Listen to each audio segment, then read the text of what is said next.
பிரச்சனைகள் வரும். கர்த்தர் அப்பொழுது தூரத்தில் பார்ப்பார், தவிர்த்து கிட்ட வருவார்னு சொல்லி எதிர்பார்க்காது. விசுவாசிக்கிறீங்களா? என்னதுங்க? ஏதாவது புரிஞ்சுச்சா? நாம் எவ்வளவு தூரம் போறோமோ கர்த்தர் என்ன ஆடுவாருங்க?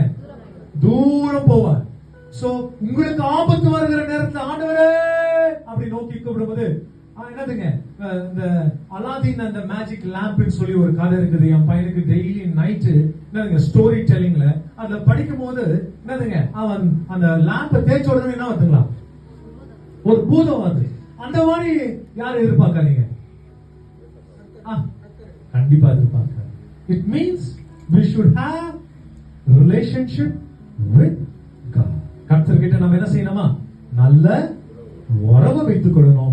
அந்த உறவு கடைசி வரைக்கும் என்னதுங்க, உங்களை தலை காக்கும் சொல்லி நான் விசுவாசிக்கிறேன். விசுவாசிக்கிறவங்க பாருங்க, ஆர்வம் வேற, செயல் வேற. ஆர்வத்தை நான் 1000 விஷயம் சொல்லியிருப்பேன், ஆனா எவ்வளவு செய்தன்றதுதான் கணக்கு, இல்லைங்களா? ஆர்வத்தை நம்ம என்ன சொல்லியிருப்போம்? நிறைய சொல்லிட்டு இருப்போம், இதெல்லாம் செய்தர், அது செய்தர், இது முடிச்சிடும், அது முடிச்சிடும் சொல்லியிருப்போம். கடைசி எண்ட் ஆஃப் தி டே நாம் என்ன செய்தோன்றதுதான் கணக்கு. What you spoke is not going to be in an account, but what you did. ஏன்னா நீங்க கேட்கிறவர்களாக மட்டும் அல்லாமல் அதன்படி செய்கிறவர்களாகவும் என்ன பண்ணுங்க இருங்க. பைபிளுடைய வசனங்கள் யாக்கோபுல நம்மை மறுபடியாக நினைப்பூற்றுகிறது. சோ வசனத்தை என்னதுங்க, வெறும் கேட்கிற பிள்ளைகளை அந்த வசனத்தின்படி என்னங்க செயல்களாக செயல்படுத்துகிற பிள்ளைகளாக மாறணும் சொல்லிதான் கர்த்தர் எதிர்பார்க்கிறார். சோ தயவு செய்து உடைய பிள்ளைங்களுக்காக ஊழியக்காரர்கள் ஜெபிக்கிறதை காட்டிலும் பெத்தவங்க ஜெபம் பண்ணா ரொம்ப அழகா இருக்குன்னு சொல்லி நான் விசுவாசம். எவ்வளவு பேர் நம்புறீங்க?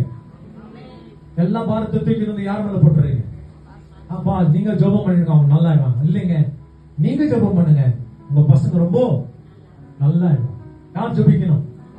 ஆமா, உபவாசம் எடுக்கிறீங்களா? எங்க பேரண்ட்ஸ் எங்களுக்காக உபவாசம் எடுத்து ஜெபம் பண்ணாங்க. அதனாலதான் இன்னைக்கு நான் ஒரு பாஸ்டரா இருக்கேன். ஒருத்தர் இல்ல, 2 பேரும் எங்க வீட்டுல பாஸ்டர். அப்ப அவங்க எவ்வளவு டெடிகேஷன் பண்ணிருப்பாங்க. அவங்க பணத்துக்காக எங்க 2 பேரையும் வேலைக்கு அனுப்பியிருந்தாலும் கூட நல்ல பணங்களை என்ன பண்ணிருக்கலாம், சம்பாதித்திருக்கலாம். ஒரு பெற்றோருக்கு தன் பிள்ளைங்க நல்லா படிச்ச பிறகு என்னதுங்க சம்பாதிச்சு கொண்டு வரணும் வீட்டுக்குன்ற ஒரு ஆசை இருக்கும். யாரும் ஐடலா வீட்டுல உட்காந்துட்டு என்னதுங்க அப்படி இல்ல. பட் எங்க பெற்றோங்க சிறு வயதிலேயே என்ன பண்ணிட்டாங்கன்னா, இல்ல நீ கடவுளுடைய ஊழியம் தான் செய்யணும், இதுதான் உன்னுடைய அழைப்பு, இதுக்குதான் நீ இருக்கணும். எத்தனை வாட்டி சொல்லிக்கிற, no daddy, that is your work, இது என் வொர்க் கிடையாது. ஆனா எவ்வளவு தூரம் போனோமோ என்னதுங்க ஆண்டவர் மறுபடியாக அவருடைய அன்புக்குள்ளதான் நம்மளை என்ன பண்ணாங்க பிரதானமாக இதுவரைக்கும் அவர்களை நாங்க நினைச்சு பார்க்கிறோம். அவருடைய காலடியில தான் விழுந்து கிடக்கிறோம். வேற எங்கேயுமே போல, உலகத்துல எங்கெல்லாம் சுத்திட்டு வந்தாலும் கடைசியில என்னதுங்க அந்த பெற்றோருடைய காலடியில தான் என்ன பண்றாங்க, அங்கதான் இருக்கிறோம், அங்கதான் ஆசீர்வாதத்தை வாங்கிக்கிறோம். ஊரே சுத்திட்டு வந்தாலும் ஒரு இடம் வரணும்ன்றாங்க. அந்த மாதிரி என்னதுங்க. சோ இது ஒரு லெசன் நாங்க கத்துக்கிற விஷயம். சாகர வரைக்கும் இது மறக்க மாட்டோம்னு சொல்லி நாங்க சொல்றோம். நீங்களும் உங்களோட பிள்ளைங்களுக்கு நல் வாக்கியத்தையும் நல் காரியத்தை நீங்க சொல்லி தந்தால் ஒரு நாளைக்கு அந்த பிள்ளைங்களும் உங்களுக்கு என்னவா இருப்பாங்க, ஒரு பிளெஸிங்காக இருப்பாங்கன்னு சொல்லி நான் விசுவாசிக்கிறீங்களா? ஓகே.